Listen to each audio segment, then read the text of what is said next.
রাজধানীর দক্ষিণখানের একটি মসজিদের সেপটিক ট্যাঙ্ক থেকে খণ্ড বিখণ্ড মরদেহ উদ্ধারের ঘটনা 2021 সালে সারা দেশে ব্যাপক চাঞ্চল্যের জন্ম দিয়েছিল।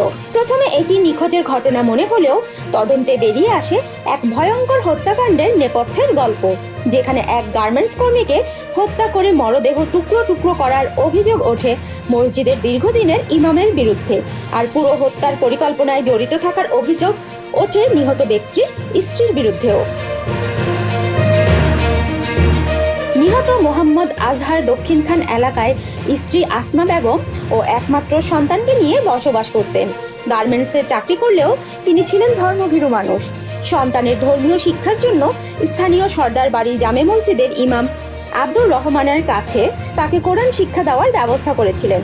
প্রায় 3 দশক ধরে একই মসজিদে ইমামতি করায় আব্দুর রহমান এলাকায় অত্যন্ত সম্মানিত ব্যক্তি হিসেবে পরিচিত ছিলেন। তদন্তে জানা যায়, সন্তানের পড়াশোনার সূত্র ধরেই ইমাম আব্দুর রহমানের সঙ্গে আজহারের স্ত্রী আসমা বেগমের ঘনিষ্ঠতা তৈরি হয়। ধীরে ধীরে সেই সম্পর্ক পরকীয়ায় রূপ নেয় বলে অভিযোগ ওঠে। বিষয়টি এক পর্যায়ে আজহারের নজরে আসে।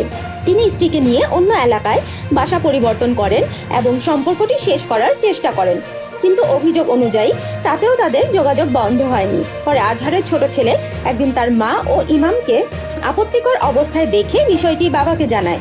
এতে দাম্পত্য কলহ আরও বেড়ে যায়। তদন্তকারীদের ভাষ্য অনুযায়ী এরপরই আজহারকে হত্যার পরিকল্পনা করা হয়। ঘটনার কিছুদিন আগে স্ত্রী ও সন্তানকে গ্রামের বাড়ি টাঙ্গাইলে রেখে আজহার ঢাকায় ফিরে আসেন। এর আগে তিনি ফোনে ইমাম আব্দুর রহমানের সঙ্গে কথা বললে ইমাম তাকে সামনাসামনি দেখা করে সব ব্যাখ্যা দেওয়ার আশ্বাস দেন। সেই বিশ্বাসেই 2021 সালের 20 মে রাতে আজহার মসজিদে যান। এরপর থেকেই তিনি নিখোঁজ হন। পরিবার প্রথমে ধারণা করেছিল তিনি হয়তো অন্য কোথাও গেছেন। এদিকে কয়েকদিন ধরে মসজিদের আশপাশে তীব্র দুর্গন্ধ ছড়িয়ে পড়তে থাকে। 25 মে ফজরের নামাজে আসা মুসল্লিরা দুর্গন্ধের উৎস খুঁজতে গিয়ে মসজিদের সিঁড়ির কাছে শুকিয়ে যাওয়া রক্তের দাগ দেখতে পান। বিষয়টি পুলিশকে জানানো হলে আইন শৃঙ্খলা বাহিনী ঘটনাস্থলে গিয়ে মসজিদের নির্মাণাধীন সেপটিক ট্যাঙ্কের ঢাকনা খুলে তল্লাশি চালায়। সেখানে পাওয়া যায় 6 খণ্ডে বিভক্ত একটি গলিত মরদেহ। পরে সেটি নিখোঁজ গার্মেন্টস কর্মী মোহাম্মদ আজহারের বলে শনাক্ত করা হয়।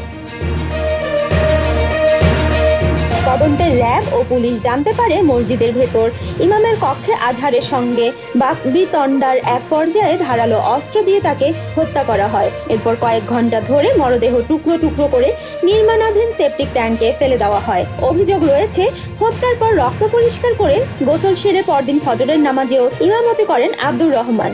পরদিন ট্যাঙ্কের মুখও ঢালাই করে দেওয়া হয়েছিল যাতে মরদেহ দীর্ঘদিন আড়ালে থাকে, কিন্তু কয়েকদিন পর মরদেহ থেকে বের হওয়া দুর্গন্ধই শেষ পর্যন্ত পুরো হত্যাকাণ্ডের রহস্য উন্মোচন করে।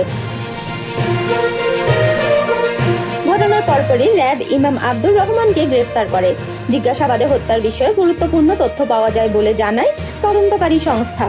পরে নিহতের স্ত্রী আসমা বেগমকেও গ্রেফতার করা হয়। তদন্তে অভিযোগ করা হয় তিনি হত্যার মূল পরিকল্পনাকারী এবং পরকীয়া সম্পর্ক রক্ষার উদ্দেশ্যেই স্বামীকে হত্যার পরিকল্পনা করেন।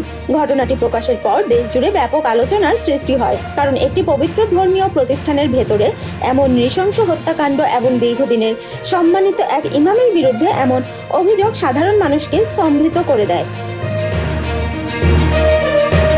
মামলাটি দায়েরের পর পুলিশ হত্যাকাণ্ড, লাশ গুমের চেষ্টা এবং ষড়যন্ত্রের অভিযোগে তদন্ত সম্পন্ন করে আদালতে অভিযোগপত্র জমা দেয়।